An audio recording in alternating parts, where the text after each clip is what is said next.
So I'm assuming you've already seen our videos to show for everything in 2024 from Nike and Adidas. Well, today we're looking at Under Armour. So it's going to be a very similar concept to the last video where we jump into the catalog because they did not send us the actual products for 2024 like Nike did. So this catalog is all we have to work with at this point, but still pretty cool to get a peek into what's coming. All right, no more talking, let's just jump into it. Okay, so we're gonna jump right into the catalog right now, and I actually haven't looked at this at all yet. Devin just sent me the link, so I figured this would be a great live reaction. And actually, what's coming up from Under Armour this year, and if it's gonna be anything good or even new. So in the description down below, I'm gonna put a link to the catalog. When you get this website, this is where they host all the Under Armour's catalogs for the year. Just click on the Under Armour football one, and this will just take you straight to everything new from Under Armour. So this is gonna be what you're gonna see right here. So through their catalog, they promote obviously a lot of their Under Armour schools, like IMG Academy. I think that's Cincinnati, but we'll just go through it and see what's new for this year. So of course, IMG Academy is kind of one of their big ones. Football Select, got some jersey templates, Air Vent, Armor Guard jersey, pants. Again, they're going to do a lot of South Carolina stuff. So the first thing we get into is going to be their girdles here. So they have Game Day Armour Pro girdle. This one I'd actually really like because I loved my girdle that I had built-in knee pads as well with the quarter sleeve. So I actually think this one's going to be pretty sick. Again, upper, more stuff, colorways, sleeves. They have a compression sleeve, arm sleeves, which are not really popular these days. The chin strap, which is not really popular either, if I'm honest.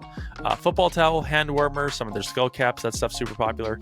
Mouth guards, all their mouth guards are actually made by Shock Doctor. So if you've checked out Shock Doctor before, you know they make really high quality stuff, good stuff, and it uses their same max airflow technology in here as well. Again, airflow 30mm.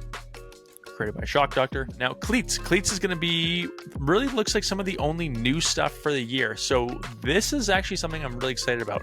Not a lot of people were a fan of the Under Armour Highlight, so this is the Under Armour Highlight from last year, and not a lot of people were a fan of this because of this kind of strap system where you could kind of pull it up or pull it down and, you know, run the highlight as a high top or a low top, and then also the lime green accents. And there's just a lot of things with this cleat that a lot of people did not love, but clearly they've heard you and are making a complete change. So when I'm looking at this Under Armour Highlight cleat, it actually reminds me a lot of one of my favorite cleats ever, which is going to be the Nike Alpha Menace Elite 2s. Russell Wilson wore these, Joe Burrow wore these, a couple other guys have worn these as well, and they stuck with them for years and years. And like, I honestly love these cleats, so I always like to see like high top cleats with like a booty on it. Just really feels really nice against your ankle, and that's something they've gone with here. So it's going to be a highlight, not like something you fold down, and less bold colorways. They've kind of made it a little more color blocky, which is nice.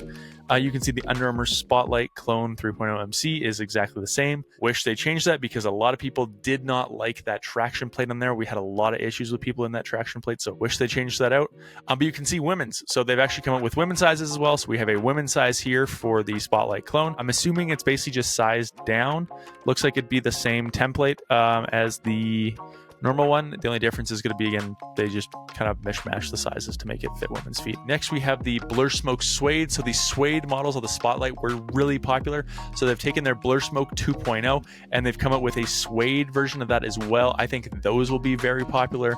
Colorways go, again, just the color block style that they do here. But yeah, the Blur Smoke 2.0s were pretty well received. I didn't love the traction plate of them. I found them a little too rubbery, but at the same time, it was a really cool design for the upper, and people love the suede. So I don't doubt that why they would do that. So looking at the Under Armour Hammer MC, they're calling it new this year, but it's really not new. And the only new thing is the fact that it used to have this pellet protect system on here, which I hated. A lot of people hated. It was kind of goofy. It kind of flopped around and it just wasn't very good. And so you can see basically on that cleat, they've gotten rid of the pellet protect and just gone to a normal lacing system. Really not going to do a lot, just will honestly look a little better, but that's about it. They also have a new molded version where you can have these screw-in studs on the bottom as well. They used to just have this version, so good to see there. Socks on here, some crew socks, not a lot there. As far as gloves go, they're still rocking the F8s.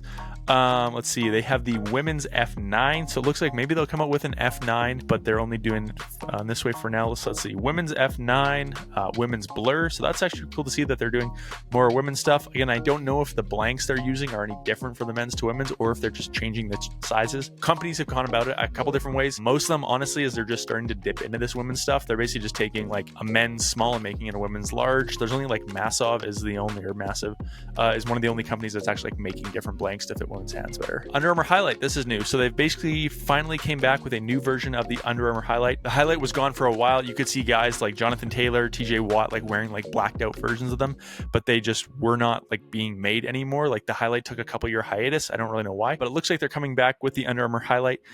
The grip on the inside is going to be the same grip and palm pad as the Combats, which I actually really enjoyed.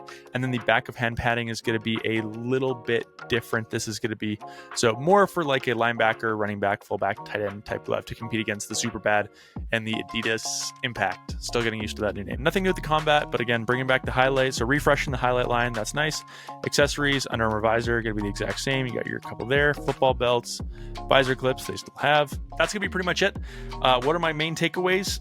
Looks like small changes, and they're obviously addressing probably, you know, their second biggest market, which is going to be the Highlights. That's going to be their big skill stuff to compete against Nike's Alpha Menace line and Adidas new Adizero Impact line. So refresh of the hammer cleats, and then obviously bringing back the gloves as well to go with them. So I think it'll be exciting. It's not obviously a massive overhaul like Nike has done this year, or even Adidas just rebranding and changing everything. So of the three, definitely the smallest year-over-year changes, but it could actually be really good changes as well. So hopefully they live up to the hype. So the big takeaways from Under Armour for 2024 is going to be holding status quo on things that clearly went over well last year and making some tweaks to some lines that clearly needed a little more love. Overall, pretty good. If you guys liked today's video, don't forget, leave a like down below. Helps us out a lot. Again, I'll see you next time.